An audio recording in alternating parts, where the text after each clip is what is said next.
धीरे सोचिए बोले, हे श्रेष्ठ मुनियों, अब आगे की कथा कहता हूँ, सुनो। पहले समय में उल्का मुख नाम का एक विद्वान राजा था। वो भी सतभक्ता जितेंद्र निप्रत्य वो स्थानों पर जाता था तथा गरीबों को धन दे करके उनके कष्ट को दूर करता था। उसकी पत्नी कमल के समान मुख वाली सती साध्वी थी। भक्तशिला नदी के तट पर उन्होंने श्री सत्यनारायण भगवान का व्यक्त किया। उस समय वहाँ एक साधु भैंस आया। उसके पास व्यापार के लिए बहुत साधन था। वो नाव को किनारे ठहरा कर राजा के पास गया और राजा को व्रत करते हुए करके विनय के साथ पूछने लगा, हे राजन, भक्ति युक्त से आप क्या कर रहे हैं? मेरी भी सुनने की इच्छा है, सो आप मुझसे बताइए।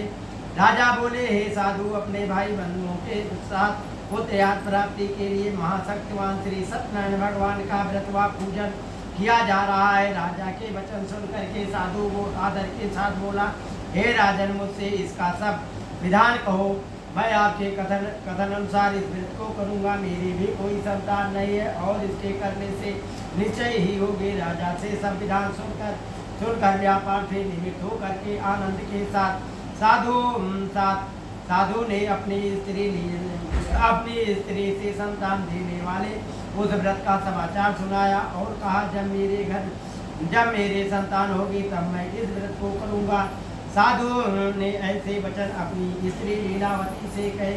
एक दिन उसकी स्त्री लीलावती पति के साथ आनंदित होकर के सांसारिक धन प्राण से निमित्त होकर के सत्यनारायण भगवान की कृपा से गर्भवती हो गई तथा 10वें महीने में उसके एक सुंदर कन्या का जन्म हुआ। कन्या दिनों दिन कन्या इस तरह बढ़ने लगी जैसे शुक्लपक्ष का चंद्रमा बढ़ता है। कन्या का नाम कलावती रखा गया। तब लीलावती ने मीठे शब्दों से अपने पति से कहा कि आपने जो संकल्प किया था कि मैं भगवान का व्रत करूंगा, आप उसे करिए। साधु बोला, ही प्रिय, इसके विवाह पर करूंगा। इस प्रकार अपनी पत्नी को आश्वासन देकर के वो नगर को गया।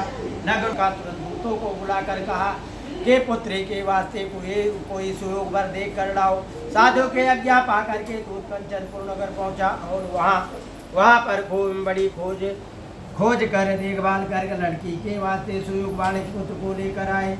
उस सुयोग लड़के को देख करके साधु ने अपने भाई बंधुओं सहित प्रसन्नचित होकर के अपनी पुत्री का विवाह उसके साथ कर दिया। किंतु दुर्भाग्यवश विवाह के समय वो उस व्रत को करना भूल गया। तब श्री सत्यनारायण भगवान क्रोधित हो गए और श्राप दिया, तू दारुण दुख को प्राप्त होगा। अपने कार्य में कुशल साधु बनिया जामाता सहित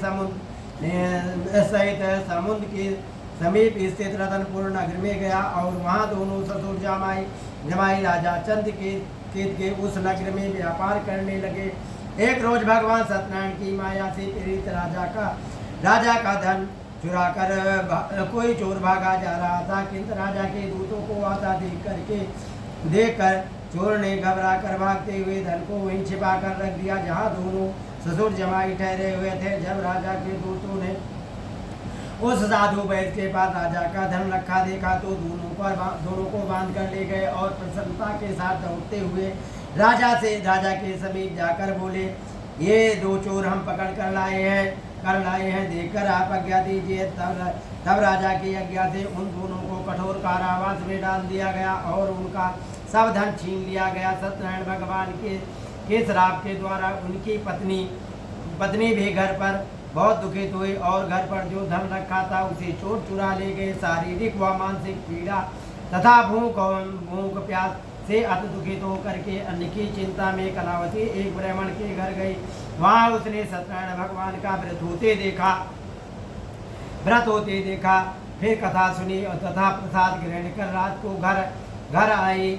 माता ने कलावती से कहा, हे पुत्री, अब तक तो कहाँ थी? तेरे मन में क्या है? कलावती बोली, हे माता, मैंने एक ब्राह्मण के घर में श्री सत्यनारायण भगवान का व्रत होते देखा है। कन्या के वचन को सुनकर के लीलावती भगवान के पूजन की तैयारी करने लगी।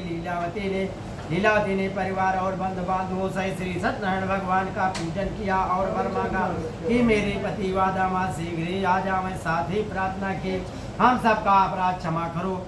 श्री सत्यनारायण भगवान इस व्रत से संतुष्ट हो गए और राजा चंद्रकेत को स्वप्न में दर्शन दे करके कहा, हे राजन, दोनों वैश्यों को प्रातः ही छोड़ दो और उनका जो सब धन तुमने ग्रहण किया है उसे दे दो, नहीं तो मैं तेरा धन राजपुत्र सब नष्ट कर दूंगा। राजा से ऐसे वचन कह करके भगवान अंतर्ध्यान हो गए।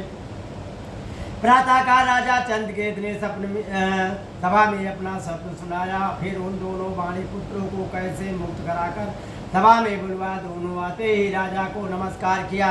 राजा मीठे वचनों से बोला, हे महानुभाव भाभी, ऐसा कठिन दुख तुम्हें प्राप्त हुआ है, अब तुम्हें कोई भय नहीं है। ऐसा कह करके राजा ने उनको नए नए वस्त्र तथा आभूषण पहनाए तथा जितना धन लिया था उससे दुगना धन